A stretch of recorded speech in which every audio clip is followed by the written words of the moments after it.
Hola, bueno, vamos a ver hoy algunas cosas más sobre los sofistas y su relación con el mundo de Atenas en el que vivió Platón y en el que Platón va a pensar y, como dijimos, contra el que va a pensar también, sobre todo en algunos de sus aspectos políticos. El otro día vimos algunas características del pensamiento sofístico, pero más en relación a sus enseñanzas o al papel que cumplían en la sociedad de la democracia ateniense. Hoy vamos a ver o vamos a centrarnos un poco más en sus planteamientos filosóficos, en los planteamientos de carácter filosófico y en su posicionamiento respecto del conocimiento, de lo que podemos saber y en especial tiene importancia sus valoraciones y críticas acerca de la capacidad comunicativa que tiene el lenguaje. En parte lo habíamos vislumbrado por la sesión anterior, pero vamos a tratarlo hoy desde las consideraciones de su pensamiento más profundo, no en el aspecto pragmático del papel que desenvolvían en esos tiempos o para con la sociedad, sino que vamos a ver qué era lo que planteaban en el ámbito, como decía, en el ámbito del conocimiento, en el ámbito del lenguaje como supuesto transmisor del saber o de información válida, las posibilidades del diálogo y vamos a ver también cómo se posicionaban o cuáles fueron sus descubrimientos principales en cuanto a la sociedad, cuáles fueron sus primeras observaciones de carácter casi diríamos antropológico y que tienen una resonancia, por supuesto, ética y sobre todo política. Bueno, habíamos comentado que Platón, a diferencia de los presocráticos, dejó una obra extensa de filosofía bastante sistemática que abordaba todos los ámbitos, todas las áreas de la filosofía, desde la ontología, conocimiento, etc., hasta la ética, la política e incluso la estética. Pero sobre todo decíamos que cambiaba lo que era el estilo de su escritura. Los presocráticos aún escribían en verso, de tal modo que la filosofía y cualquier otro tipo de ensayo, ¿no?, de exposición de un pensamiento, no se había distinguido tanto de la habilidad, de la técnica poética, porque se seguía conservando esa forma de escritura.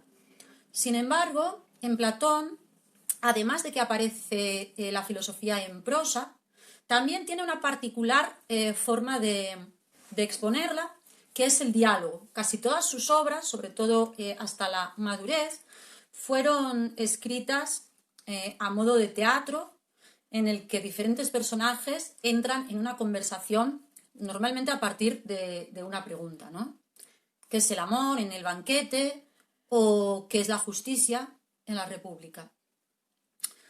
Y como esto, en otros ámbitos con sus correspondientes diálogos. Bueno, la forma de diálogo importa.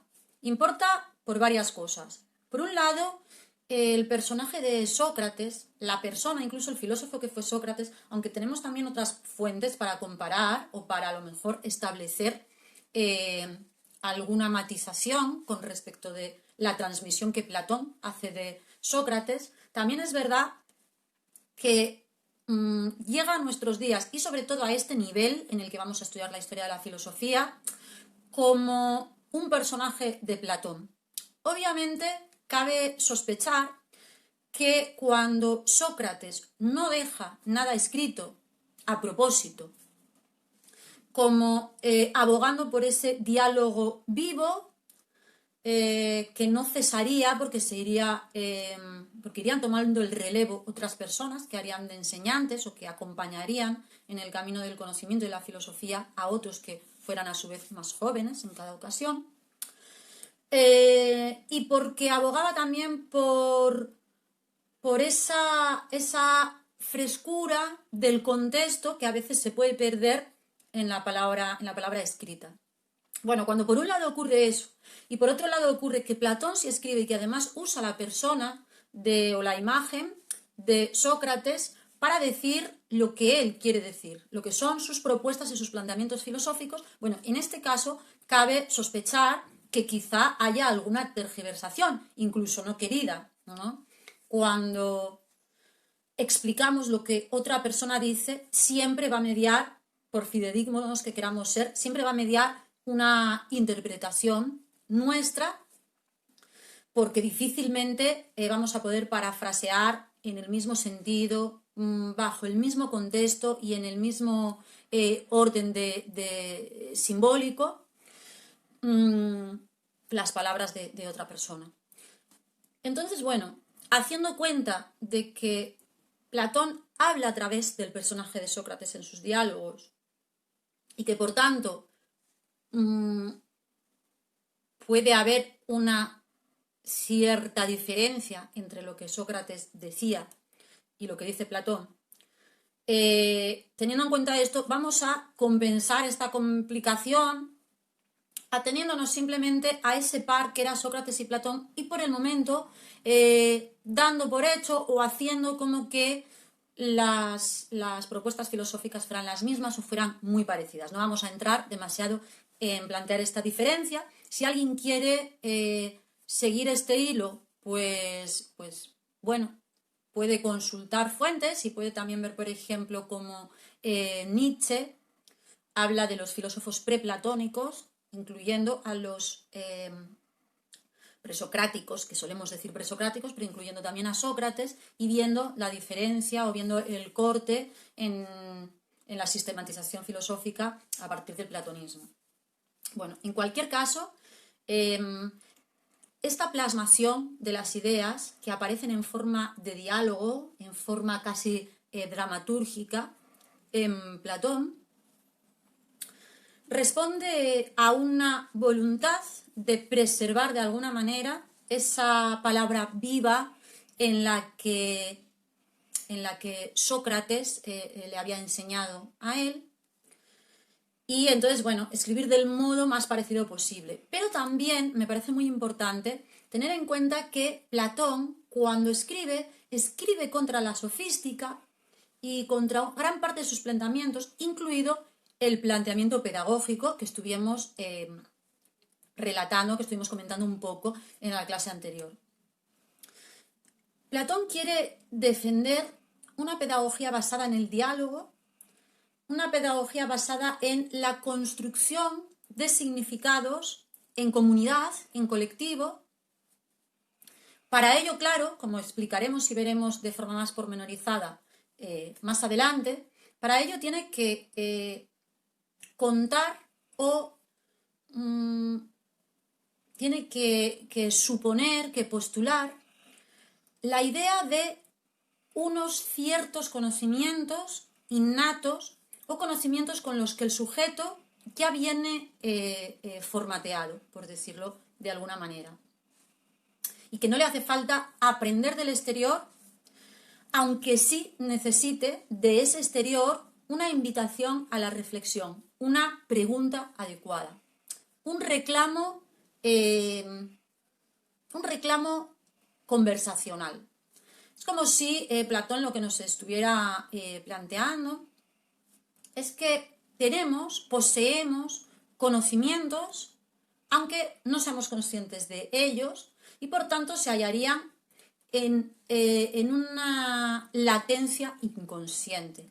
Pues ocurre que comprendemos un porcentaje, una cantidad de cosas mucho mayor de la que logramos transmitir.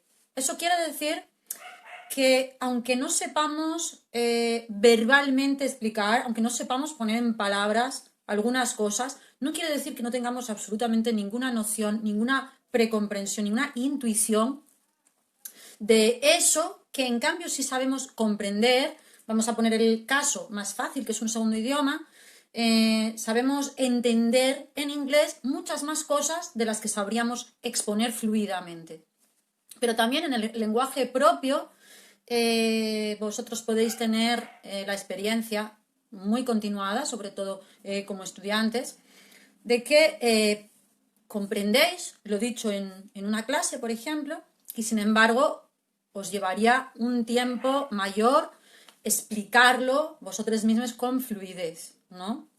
Habría elementos o incluso ideas que nos permiten percibir algunas cosas como tales, que se hallan en nuestro interior, que se hallan en nuestro pensamiento sin haberse hecho manifiestas, sin haber sido representadas por nuestra capacidad lingüística y por tanto sin haber podido ser comunicadas o tomadas en cuenta en nuestro propio universo conceptual. Lo que cree precisamente es que por eso el diálogo, esa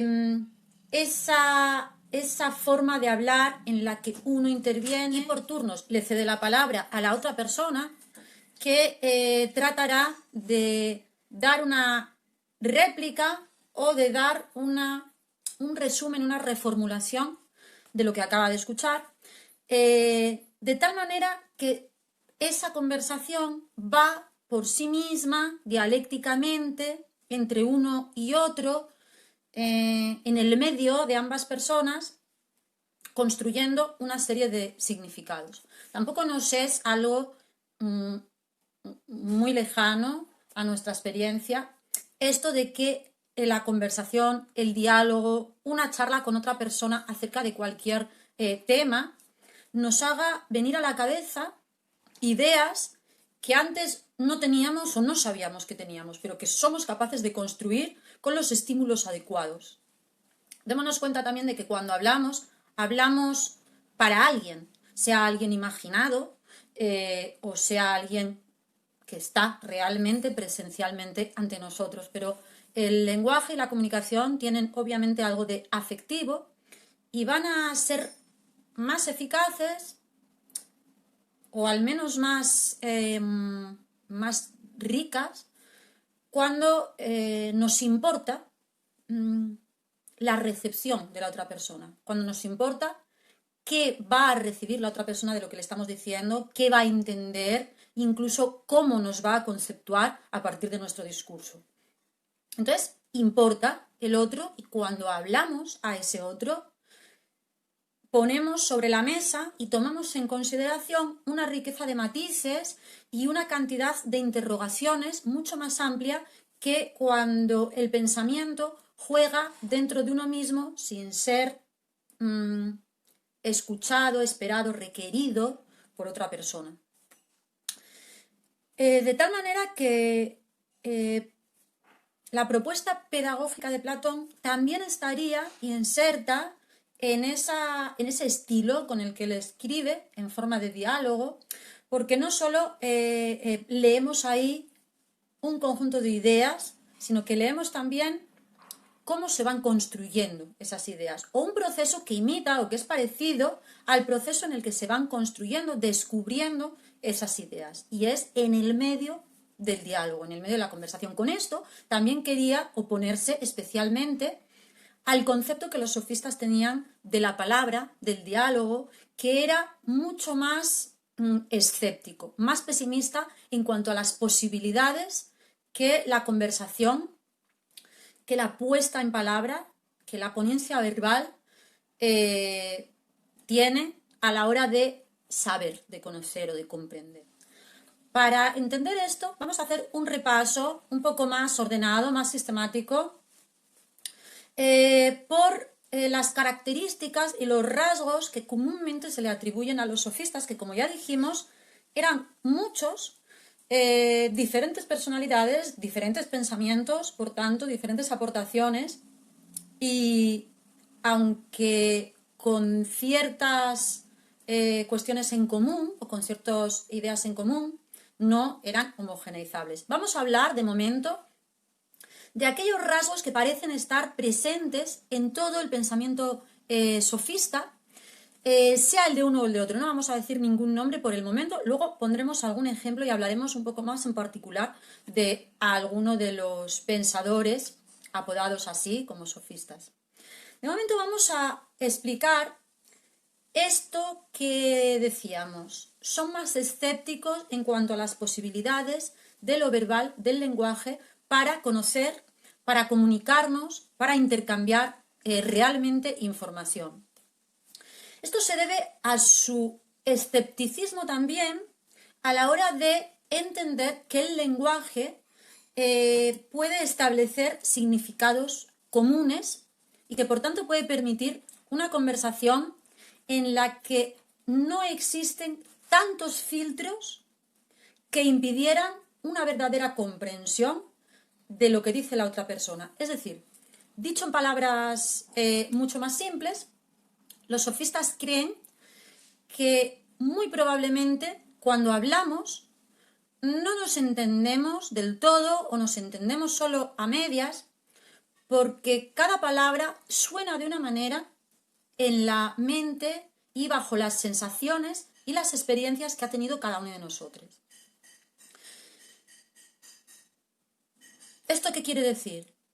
Que los significados tienen que ver con sensaciones, tienen que ver con afectos, tienen que ver con asociaciones mentales, con cadenas de significantes, con contextos en los que aprendimos esas palabras, con contextos en los que seguimos repitiéndolas y utilizándolas, y que por esta razón el significado va a variar de una persona a otra y no solo de una época a otra o de un lugar a otro.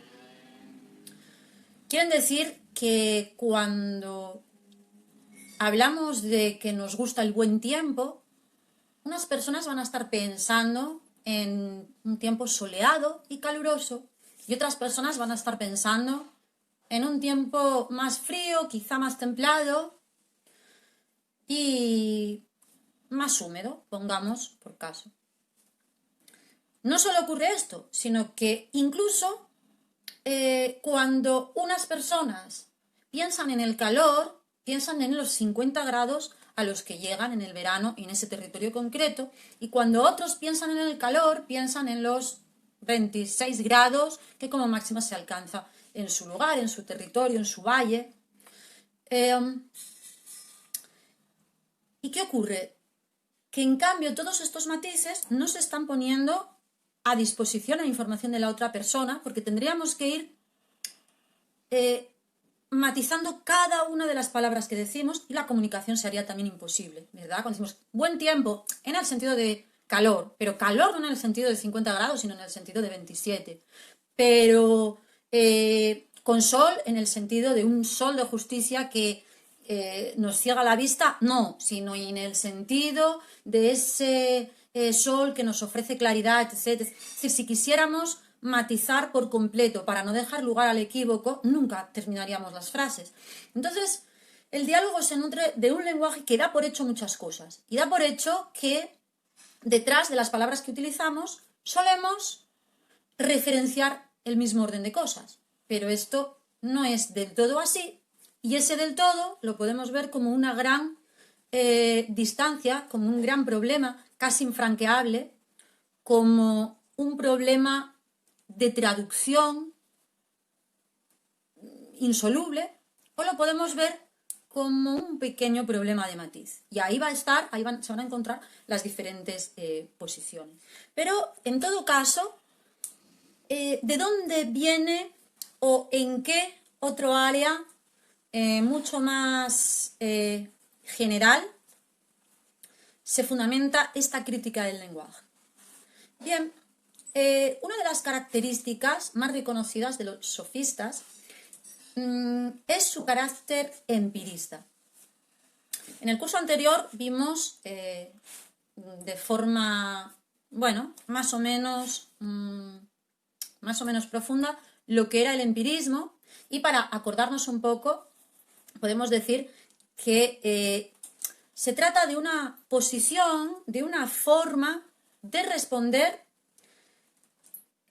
a un interrogante epistemológico o a un interrogante que tiene que ver con el conocimiento, con las posibilidades y límites del conocimiento, pero y sobre todo con las fuentes que vamos a validar como adecuadas, como verdaderas, a la hora de recibir información, de recibir una información o de poseer una información.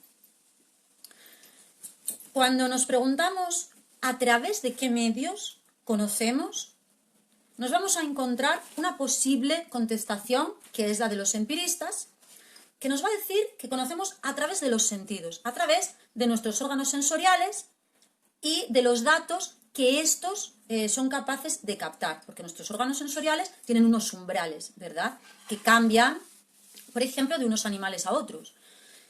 Cambian tanto los órganos sensoriales que tenemos como los umbrales de estos cuando son los mismos órganos sensoriales. Sabemos que un perro tiene una capacidad olfativa mayor que la nuestra y por tanto una capacidad para discriminar olores mayor que la nuestra y a más distancia. Y sabemos al mismo tiempo que tienen, sin embargo, una visión más pobre, más limitada que la del ser humano. Y luego ya existen otras especies, como son los tiburones, que ni siquiera tienen, por lo general, apenas vista, pero sin embargo tienen, por ejemplo, sensores eléctricos con los que nosotros no contamos. Y por tanto se abre un universo diferente o recibido de forma, una imagen del mundo, vamos a decir, distinta de la nuestra.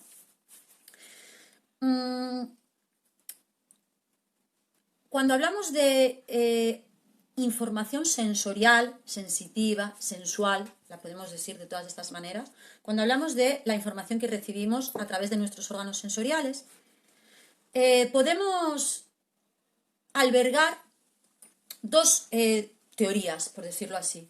Una, que es una de nuestras fuentes de conocimiento, pero que debe ser completada por algo así como la razón, nuestra capacidad intelectual de abstracción. Podemos decir que esta fuente de información es muy nebulosa, muy conflictiva, muy equívoca, que a menudo nos engaña o que nos da cuenta nada más de la realidad en un sentido muy superficial, muy apegado solo a la apariencia. O también podemos, y este es el caso de los empiristas, y por tanto este es el caso de los sofistas, entender que esa información sensorial no solo es una fuente de conocimiento, sino que es la única fuente de la que nos podemos fiar, porque todo lo demás resulta en una serie de prejuicios, ilusiones, ficciones o imaginación que añadimos, o expectativas en las que queremos creer, pero que no han sido mostradas o evidenciadas o experimentadas siquiera por ninguno de nuestros órganos sensoriales, ni por ninguna suerte de comunidad entre ellos o de ligación entre ellas, entre esos órganos sensoriales.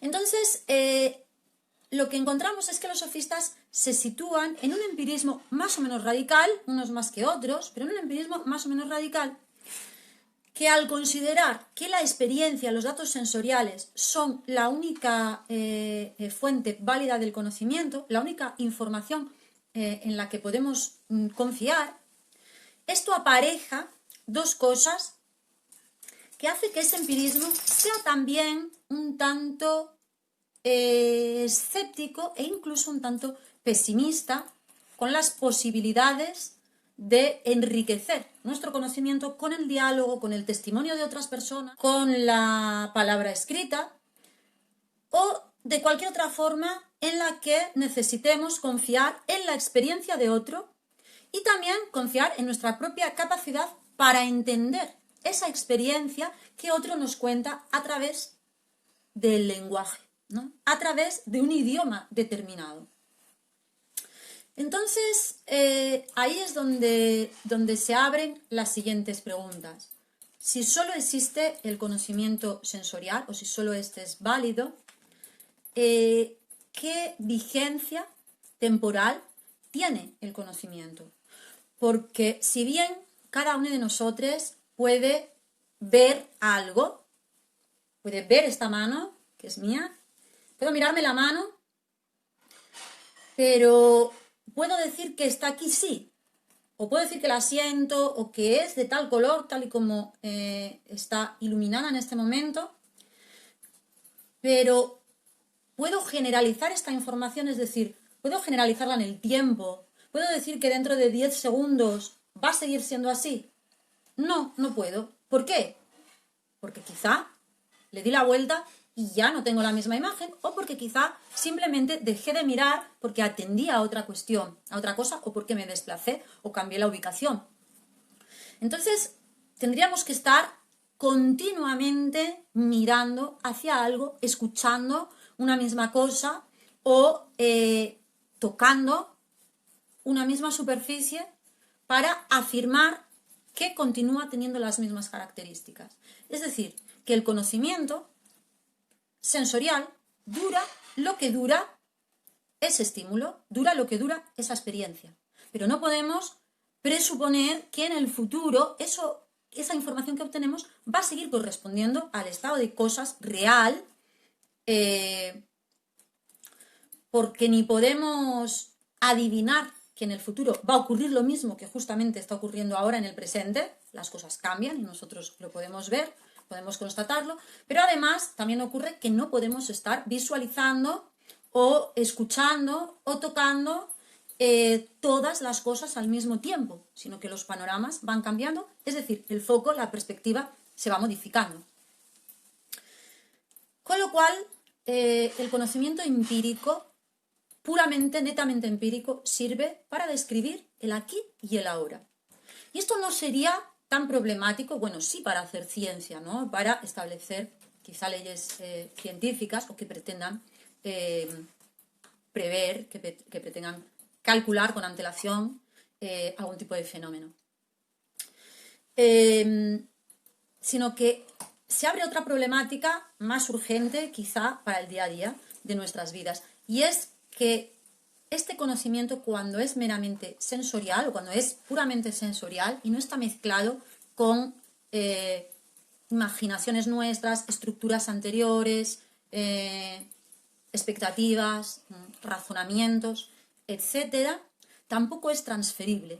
Es decir, no podemos comunicarle nuestra experiencia a otra persona a través de un medio como es el lenguaje o como sea cualquier otro que no es igual, es un lenguaje que no es el medio mismo por el que yo he recibido esa información sensorial.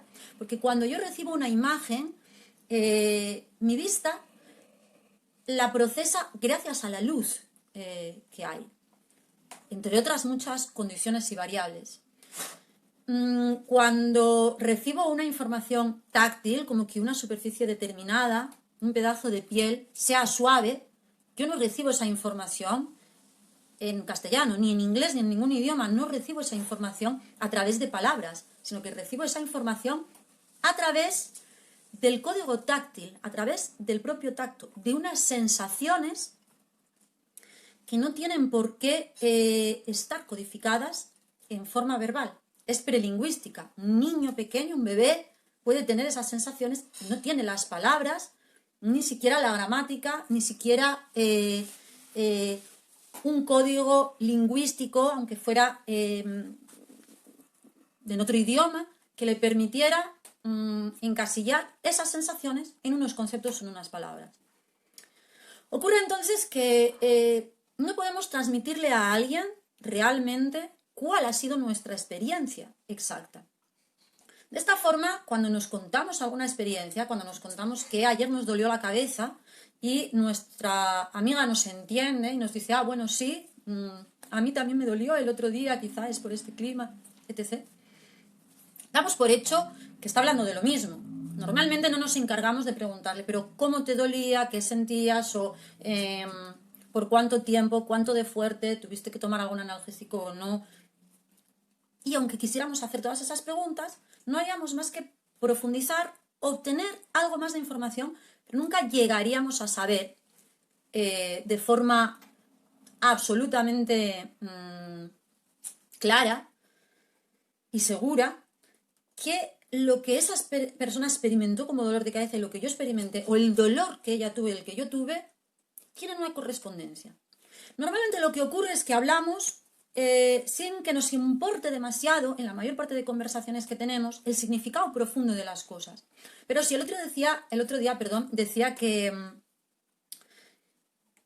la escena amorosa o que el amor nos permite entrar en contacto con esa ansiedad de la significación, era justo por esto.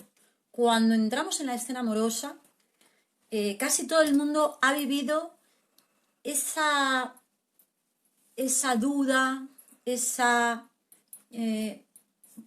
equivocidad y esa ansiedad que conlleva el ansia de correspondencia.